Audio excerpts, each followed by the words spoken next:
네, 비가 많이 내리고 지역마다 조금 차이는 있지만 장마가 이제 온다는 얘기도 많이 하고 있습니다. 세계적으로 보면 지금 현재 베네수엘라 나라에서는 지진으로 인해서 많이 어려움을 겪고 있죠. 사망자만 해도 3,600명 이상이 될 정도로 그렇게 어려운 상황에 처해 있고, 또 미국과 이란이 정전 협정이 된 것처럼 보이지만 또 최근의 뉴스를 보면 이제 다시 전쟁이 일어날 것처럼 그런 기사들이 쏟아지고 있습니다. 반면에 우리나라에 또 좋은 소식도 들려옵니다. 삼성전자가 2분기 영업이익이 90조에 달했다. 여러분, 2분기면은 전체의 4분의 1인데 한 90일 동안 90조, 하루에 잤다 깨면 1조가 생기는 겁니다. 영업이익이, 그러니까 매출이 아니라 영업이익은 뭡니까? 재료비 뭐 다 빼고 마진이, 이익이 그렇게 남는 거죠. 세계 2분기로만 따지면 1위를 할 정도로 엄청난 회사, 자랑스럽게 느껴지는 부분이죠. 반면에 이러한 상황 속에서 카드 빚이 또 사상 최고라고 합니다. 43조 원. 그러니까 이게 좋은 면이 있는 반면에 또 안 좋은 면이 있고, 좋은 소식이 있는 반면에 또 힘들게 하는 소식들이 있습니다. 이런 상황 속에서 전도서 말씀은 우리에게 중요하게 다가오는 것 같습니다. 전도서의 전체적인 내용의 그 부분은 세상의 가치, 이 부분이 인생의 목적으로 둘 때 이것은 헛된 것이다. 그래서 해 아래에서 하는 수고, 해 아래에서 하는 모든 것에 대해서 전도서 저자는 계속해서 그것이 공허한 것임을 계속 말하고 있습니다. 그러면 우리는 어떠한 삶을 살아야 되느냐? 해 아래가 아니라 해 위에 있는 삶을 살아야 된다는 거죠. 지난주에도 잠깐 봤지만 전도서의 주제 말씀과 같은 전도서 12장 3절의 말씀에 보면, 일의 결국을 다 들었으니 하나님을 경외하고 그의 명령들을 지킬지어다. 이것이 모든 사람의 본분이니라. 인생의 최고의 본분은 하나님을 경외하고 하나님의 말씀을 지켜나가는 것이다. 웨스터민스터 요리문답의 제1조에 나와 있는, 제1항에 나와 있는 부분과 또 비슷하죠. 사람의 제일 되는 목적은 하나님을 영화롭게 하고 그를 영원토록 즐거워하는 것이다. 그러니까 우리가 이 인생의 목적이 어디에 있느냐, 거기에 따라서 우리의 삶이 완전히 바뀌어지는데, 우리의 첫 번째 목적은 하나님을 영화롭게 하고 그분을 영원토록 즐거워하는 것이다. 해 아래가 아니라 해 위에 우리가 그 방향성을 두고 살아가는 것이 우리의 삶의 중요함을 우리가 생각해 보게 되죠. 우리나라에 온 미국의 선교사인 루비 캔드릭이라는, 제가 설교 시간에도 한번 언급을 한 것 같은데, 젊고 총명한 여성이었습니다. 우리나라에 올 때 25살에 아주 장래가 촉망되는 여성이 이 어두운 나라에, 이 힘든 나라에 와서 그 여성 선교사가 머문 기간은 단지 9개월이었습니다. 9개월의 시간을 거치고 그가 이제 죽게 되는, 그러니까 어떻게 보면 왜 이러한 삶이 나타났을까? 그게 물론 병으로 인한 것이었지만 너무나 세상의 가치로 보면 이게 너무나 허망한 거죠. 너무나 안타까운 겁니다. 근데 그녀가 이제 죽기 전에 한 유명한 고백이 있죠. 만약 내게 줄 수 있는 1000개의 생명이 있다면 나는 그 1000개의 생명을 모두 조선을 위해서 바치겠습니다. 이 부분이 세상의 가치로 봤을 때는 이 젊은 여성이 정말 이 죽음이 너무나 안타깝다, 허망하다 생각할 수 있지만 해 위에 그 인생이 사라진 그 부분들을 우리가 생각할 때는 그 인생은 너무나 고귀하고 아름다운 하나님을 영화롭게 하고 영원토록 그를 즐거워하는 그런 모습임을 생각해 보게 됩니다.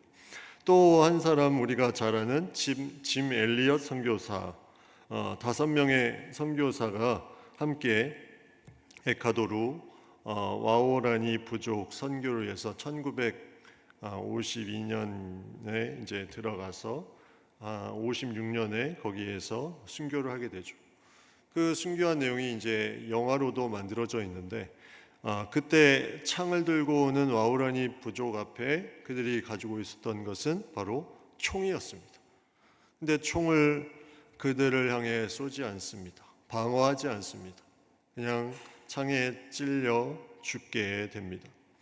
그리고 나서 이 모든 상황에 이 돌아오지 않자 확인하러 간 모든 이제 상황을 보니까 다 죽음의 모습으로 거기에 있었다는 거죠. 그런데 그 뒤에 이제 뉴스 사건들이 보면 그 선교사님들의 아내 되는 분들이 다시 그 와오라니 부족 안으로 들어가서 선교합니다. 그들이 묻죠. 왜 당신은 복수하지 않고 우리를 도우려 왔습니까?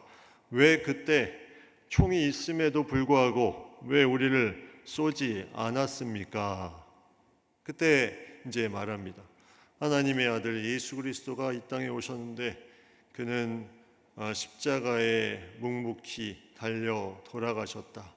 그 십자가에 못질하는 사람들, 비방하는 사람들을 위해서 바로 예수님께서 능력이 있으셨지만 그냥 십자가에 달려 돌아가셨다 하면서 그 와우라니 부족이 변화가 됩니다. 하나님의 사랑을 깨닫고 그 가운데 목사도 나오고 교회의 중요한 지도자도 나오고.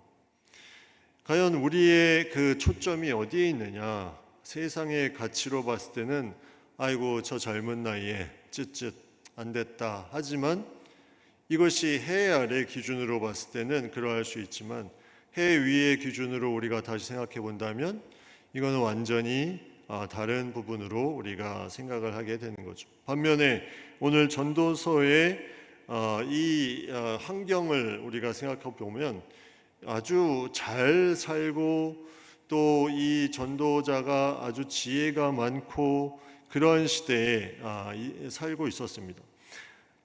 얼마나 지혜로웠으면 주변의 나라에서 이 지혜를 듣기 위해서 몰려옵니다.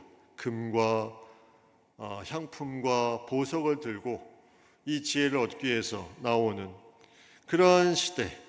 외견상으로 볼 때 이 모든 상황이 너무나 잘 갖춰져 있는 이 시대. 그러나 이 전도자가 하는 말은 충격적이죠. 오늘 말씀에 13절에 보면 마음을 다하며 지혜를 써서 하늘 아래에서 행하는 모든 일을 연구하며 살핀즉 이는 괴로운 것이니 하나님이 인생들에게 주사 수고하게 하신 것이라. 자, 이렇게 번성하고 놀랍게 사는 사람들이 이 가운데 많은 것을 연구하며 살폈더니 이는 다 괴로운 것이다. 정말 우리가 봤을 때는 그 시대가 정말 잘 살고 잘 나가고 번영하고 부족할 것 없는 그런 시대다 이렇게 생각하지만 전도자가 무엇을 말합니까? 이 해 아래에서 하늘 아래에서 하는 모든 연구하는 것을 살펴본즉 이것은 괴로운 것이다. 하나님이 인생들에게 주사 수고하게 하신 것이다. 하나님이 인생들에게 주사 수고하게 하신 것이다. 해 아래에서 행하는 모든 일에 대해서 이 부분에 대해서 이것이 괴롭다 하는 부분들을 전도자가 말하고 있습니다. 하나님을 영원토록 즐거워하는 부분으로 인간의 목적이 나아가야 되는데 하나님을 영화롭게 하는 데 나아가야 되는데 해 아래에서 무언가를 잡으려고 계속해서 힘쓰고 그렇게 하니 이것이 괴로운 것이다.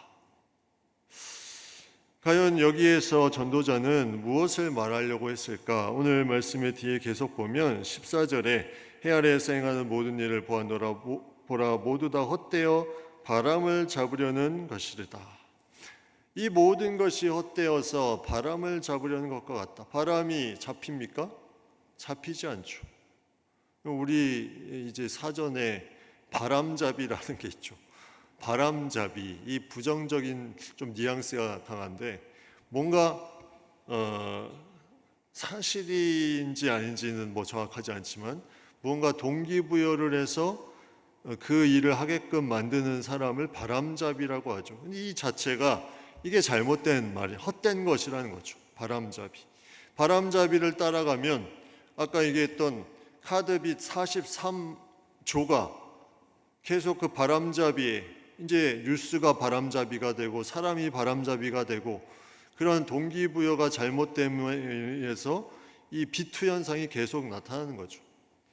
이러한 부분들이 계속 전도자가 이 부분에 잡을 수 없는 것을 잡으려고 하는 부분에 대해서 계속해서 이것은 헛된 것이다 하면서 말하고 있습니다. 근데 여기에 본문에 보면 13절에 보면 하나님이 인생들에게 주사 수고하게 하신 것이다.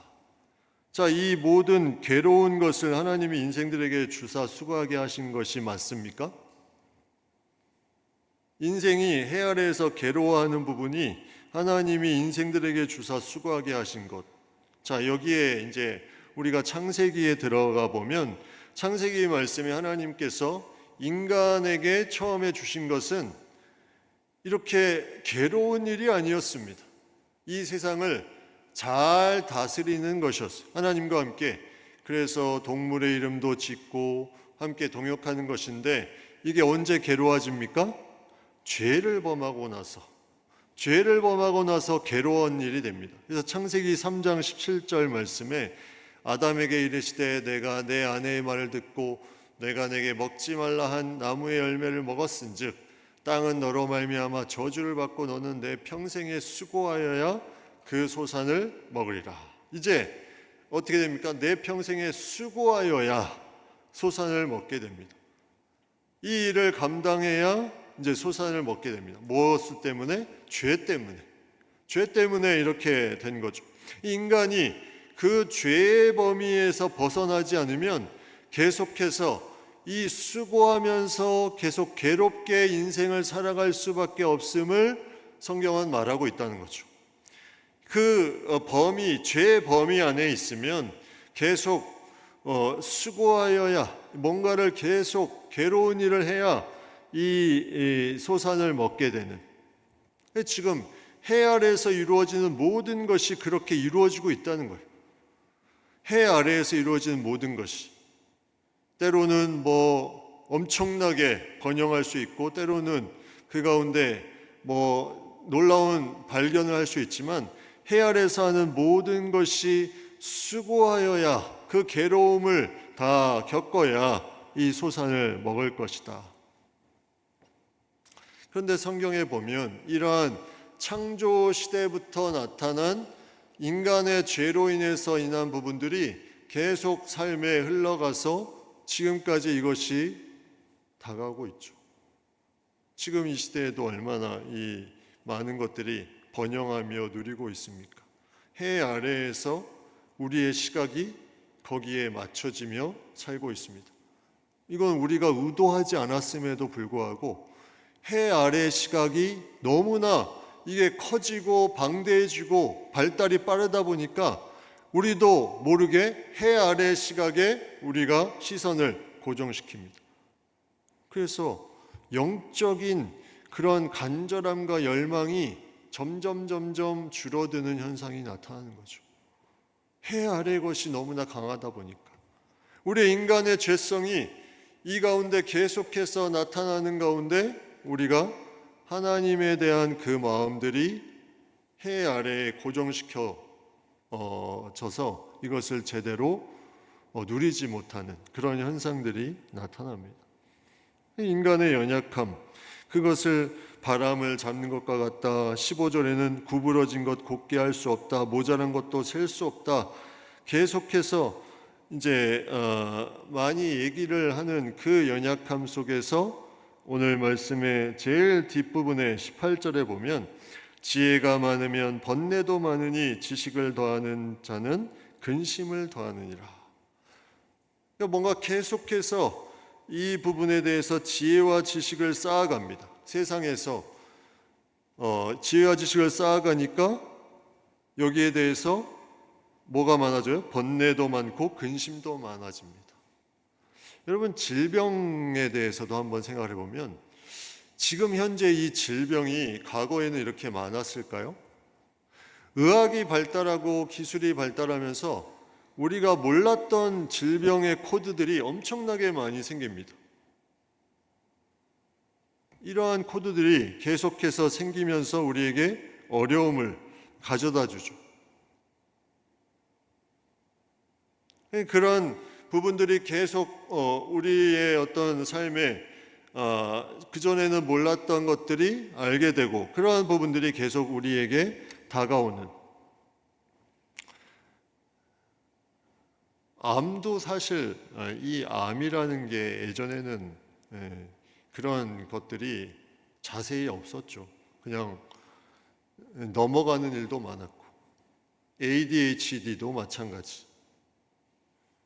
주의력 결핍, 과잉 행동, 그냥 산만하다 이렇게 했지 누가 이렇게 병명을 정하면서 치료를 받게 하고, 그러니까 계속 지혜와 지식이 많으면서 번뇌가 많고 근심이 많아집니다.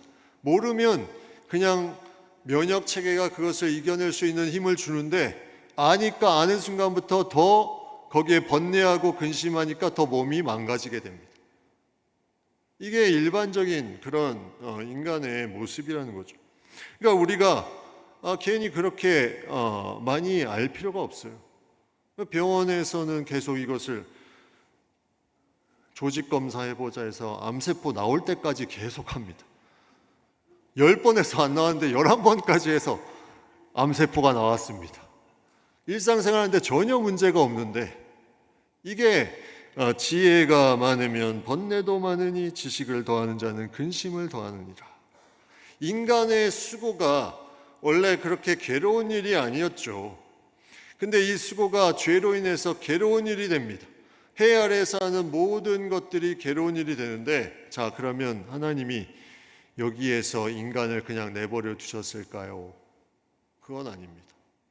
이 수고를 다시 의미 있는 수고로 바꿔주시는 놀라운 전환점을 우리에게 주셨죠. 그게 뭡니까? 바로 예수 그리스도입니다.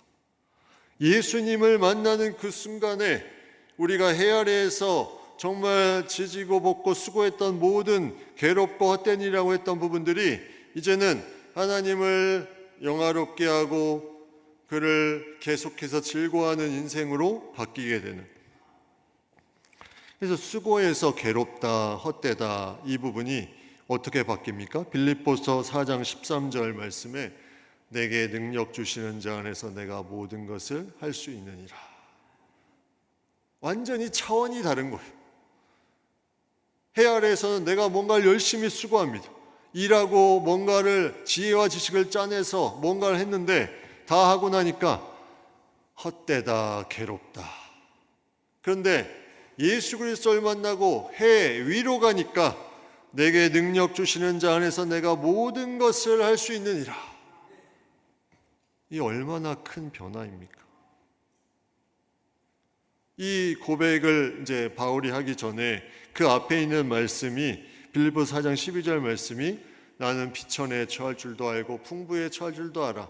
모든 일 곧 배부름과 배고픔과 풍부와 궁핍에도 처할 줄 아는 일체의 비결을 배웠노라. 이 고백이 어떻게 가능합니까? 바로 예수 그리스도. 내 힘의 주체가 내가 아니라 바로 예수 그리스도 하나님이 주체가 되고 나서 이제는 내가 무언가를 하는 주체가 아니라 뒤로 빠지고 하나님이 하시기 때문에 나는 어디에 있든지 하나님을 믿는 그 믿음으로 일체의 비결을, 자족하는 비결을 배우게 되는 거죠. 그러니까 내게 능력 주시는 자 안에서 내가 모든 것을 할 수 있다는 고백이 거기서 나오는 겁니다.